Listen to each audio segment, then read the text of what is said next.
Hi, David. Hey, Keima, how are you? I'm good. I'm good. So, thank you for joining me today for our Wellness Wednesday conversation with our community, our Montco community.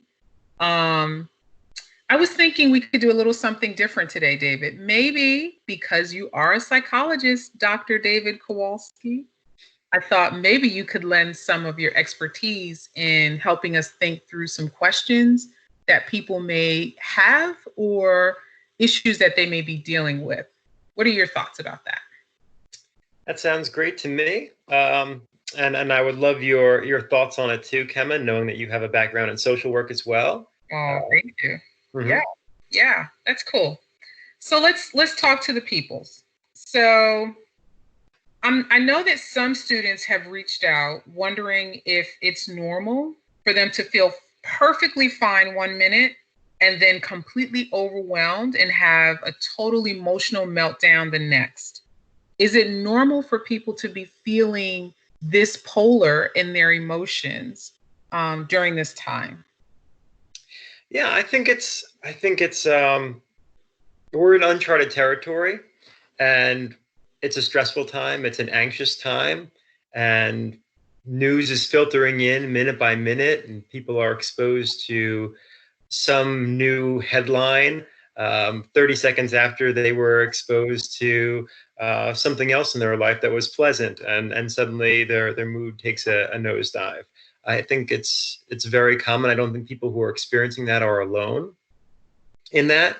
And I think a thing to think about is not so much worrying about um, if I should be feeling one way or another. It's okay to feel down. It's okay to feel down at different times during the day. We don't have our mood doesn't just follow this predictable course, this predictable pattern. It's gonna fluctuate, and it's again, it's not about um, feeling bad about feeling bad. It's our emotions are something that are useful to us. They're a piece of information. They let us know something is going on for us. And if I'm feeling down, it's probably because there are things that are going on that are stressful to me or frightening. Yeah, yeah, and it's interesting that that we talk about the emotions being like a warning signal or an indicator of what we're feeling, thinking, experiencing. And so, if that's the case, and it makes it normal to feel whatever you're feeling, right? So, if you feel like crying, then you cry. If you feel like laughing, then you laugh. If you feel like screaming, then Mhm. get it out. But whatever it is normal for that moment. So that makes a lot of sense.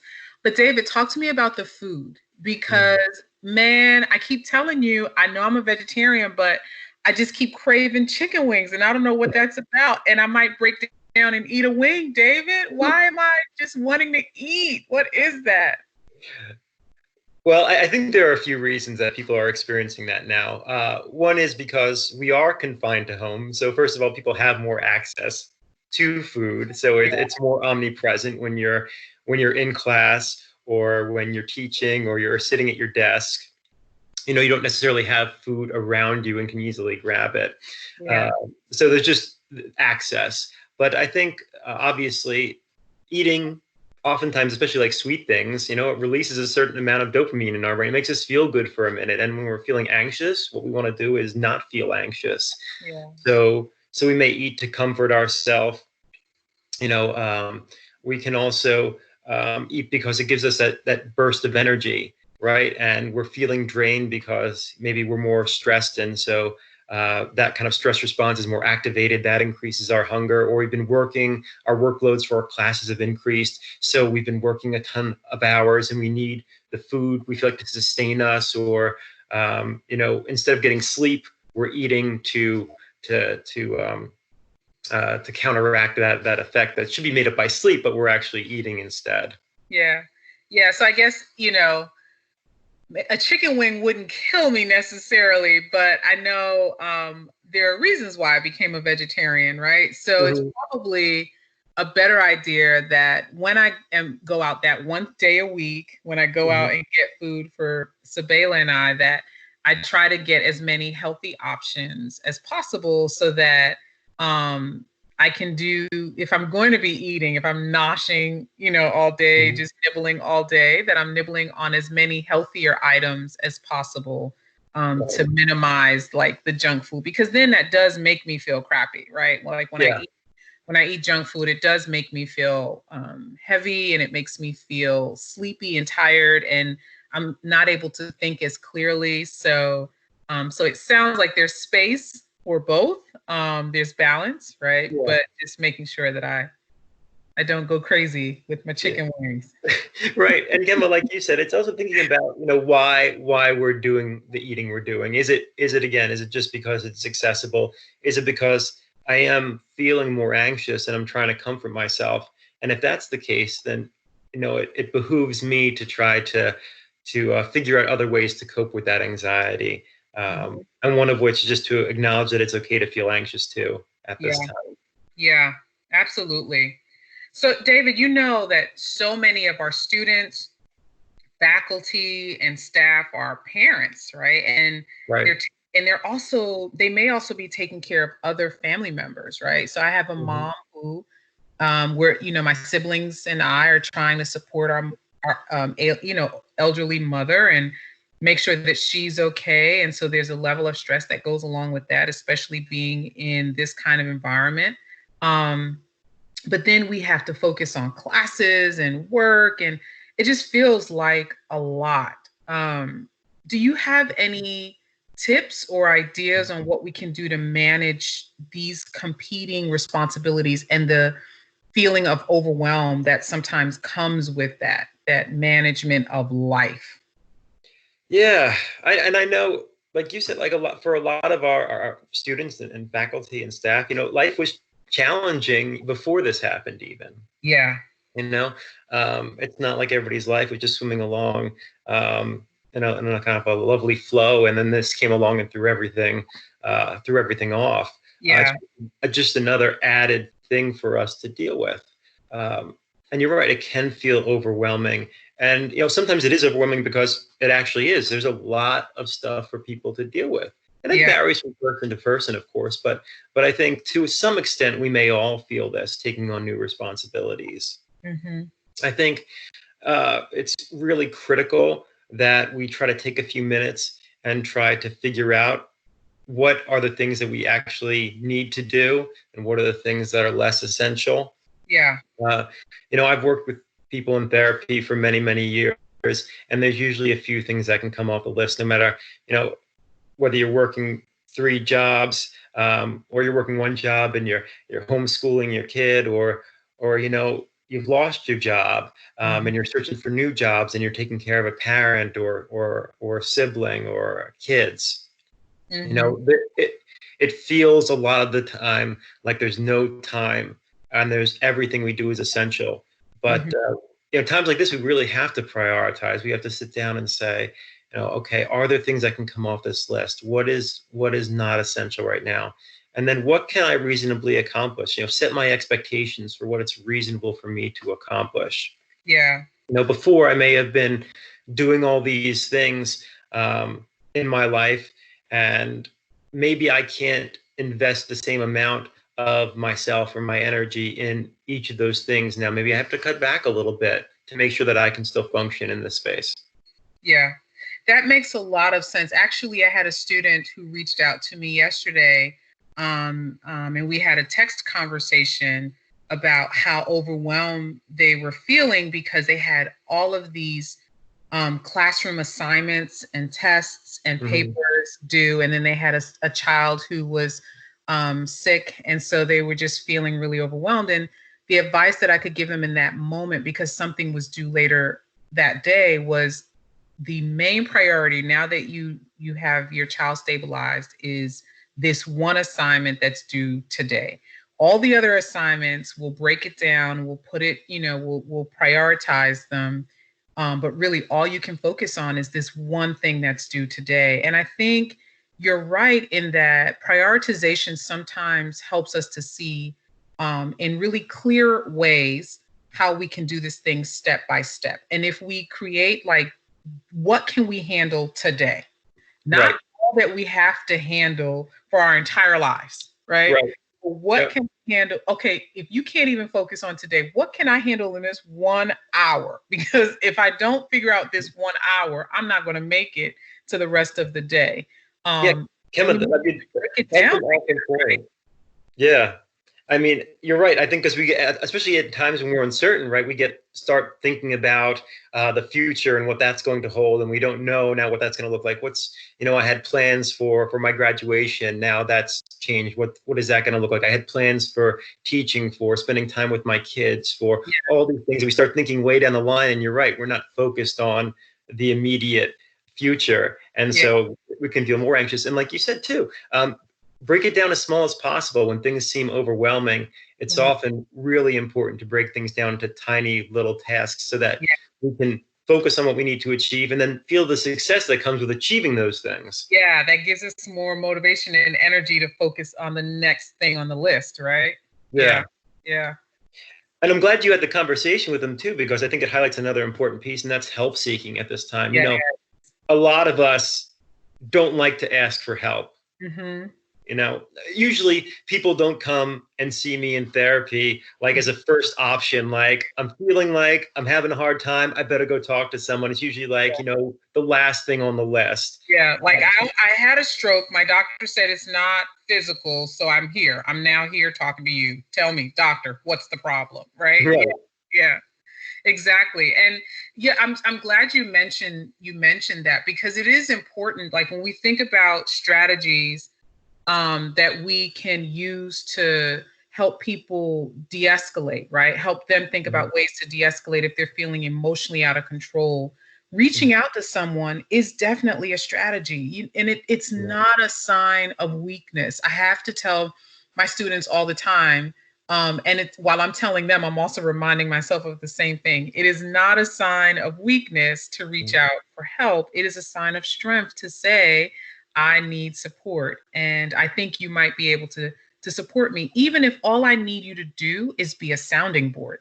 Mhm. I already know we already know the answer, right? Sometimes we just need someone to help us by listening and help us process our thoughts, because they're like all jumbled in here and they're Mhm. all jumbled with our emotions, right? So, what are Right. some other strategies that people can use to help de escalate when they're feeling emotionally out of control? Well, in addition to that great suggestion, Kemma, I think grounding techniques, what we call them, can Mhm. be really useful. So things that kind of pull you out of your head, because when you're anxious, usually you're letting your thoughts spiral. Yeah. Things that pull you into the concrete world. So, a classic one is, the holding the ice cube in your hand. It focuses you on the sensation of the coldness. Oh, that's Um, good. Hmm. Yep. Smelling like a smell that's powerful, like a candle or something, Hmm. that you can focus on. Hmm. Using your hand to just put it on things around the room to feel the different textures that can pull you out of your head. Hmm. Um, those sorts of behaviors. Even pushing your feet into the ground and feeling the pressure on your feet, feeling those physical sensations can oftentimes pull you out of your head and give Yeah. you an opportunity to stop that cycling. Yeah. That's really important, David, because I want to talk a little bit about something that I know some of my students will, they have struggled with, and we want to find healthy ways of connecting what we're feeling emotionally with what we can feel in terms of the physical sensations. So sometimes I have students who have cut themselves, right? And for Mhm. various reasons, and they will talk about it as a way of connecting the emotional pain that they're feeling Mhm. with something physical. And so we Right. want to make sure that we're doing physical things that are healthy for us, right? That are Right. positive and that won't harm us or cause us further challenges that we would have to deal with. So I really appreciate you giving us positive ways of creating a physical sensation that can help us shift our emotions or shift Mhm. into thinking in a more healthy way. So yeah, that's good. So maybe we can think about, as we talk about sometimes the unfortunate things that students and others might do when they're feeling stressed or anxious because of maybe the amount of work that they have to do. What are some other things that they can do to minimize the stress or the anxiety levels that they're feeling? I know for me, this tea is like, if I don't have my first cup of tea in the morning, followed by my second and third cup of tea, I'm going to have a problem. But tea is just so soothing to me. Like the warmth, it just makes me, it makes me like close my eyes. I don't know why, but I instinctively just want to close my eyes and feel that warmth. What else could people do to help them minimize the feeling of stress or anxiety? Mm-hmm. Keima, I think that's the perfect word that you use, soothing, right? You're trying to figure out how to self-soothe yourself, right? Mm-hmm. And for you, it may be tea that does that. For others, we can, place your hand on your body so that you feel that, and on your chest maybe, and try to slow down your breathing. I know you've provided some examples to students in prior weeks and faculty and staff about intentional breathing. That's really a good way to try to deal with the stress. Yeah. I think too, just there are other things like we can distract ourselves at times, and that can work, temporarily. There's a lot of advice I think going around now about, watch a show that's positive that you like, or read something that's positive. And I think those are really good and helpful things. I think ultimately, though, part of it comes down to being able to say, it's okay to feel upset about this. It's okay to feel stressed about this. We don't have to pretend like we feel like everything's going to be totally okay. We don't have to just put on this brave face at all times and pretend like, oh, I can handle all of this. Everything's going to be awesome. We don't have to fake it. It's because it's not, getting through things like this is not just about trying to be happy or pretending one's happy. It's about saying, I can acknowledge the difficult things that are going on now, but if I'm going to be successful, one of the things we know is that I can acknowledge that, but not let that overwhelm me. Not let it obscure any of the good stuff that's going on too. Because there are good things that are happening even now too. So if we can say, I'm really anxious about my grandma because I'm anxious that she's gonna be sick, or maybe she is sick already. But at the same time, I can see the good in the community, people helping others, trying to do the right thing and support. That's how we get through this, and that's how we grow as individuals too. Absolutely, David. 100%. I agree with you that if we can see just a little bit of good in every opportunity we get, if we can just see the good, it can help us to not focus so much on how bad a thing is, or how much we feel incapable or at a deficit, at a loss, right? But instead, we can figure out what's the strength in this moment, what's the opportunity in this moment, what's the blessing in this moment. I know for me, I just have a really strong faith center, and so it helps me to rely on my faith, but it also helps me to think outward. It helps me to project on something that matters more to me or is greater than just what I'm feeling. So if I'm able to do something for someone, if I'm able to help someone in some way, that actually makes me feel better to be able to help someone, right? Right. So yeah, and taking a walk when it's just too much, when it's here, just going outside, putting a little mask on, and taking a walk is something that's helpful. Or just sitting down and being quiet. My son hates it. He's like, "What, are we just going to sit here and be quiet?" Yes, we're just going to be quiet. No one's going to talk. Everybody's going to just shh, and that helps. Yeah. Well, that's interesting you bring that up too, Keima, because I think that's one of the challenges of this situation, right? Because often when we're confronted with new situations that are fear evoking or anxiety evoking, we have this fight or flight response, right? We attack or retreat. Yeah. And this kind of doesn't allow us to really do either. This kind of is a thing that causes us to sit and wait. Yes. Right? Yes. And sit with ourselves. And that's a very difficult thing to do. Because we may not always like ourselves, right? And so it's like, but then you're like, okay, so now this might be the time for me to really get some work done on me, right? Because Mm-hmm. maybe in another situation, I had the opportunity to just avoid all of these difficult questions about Mm-hmm. myself. But in this situation, I have a mirror. Mm-hmm. So I look at myself, right? And so maybe you could reach out to someone.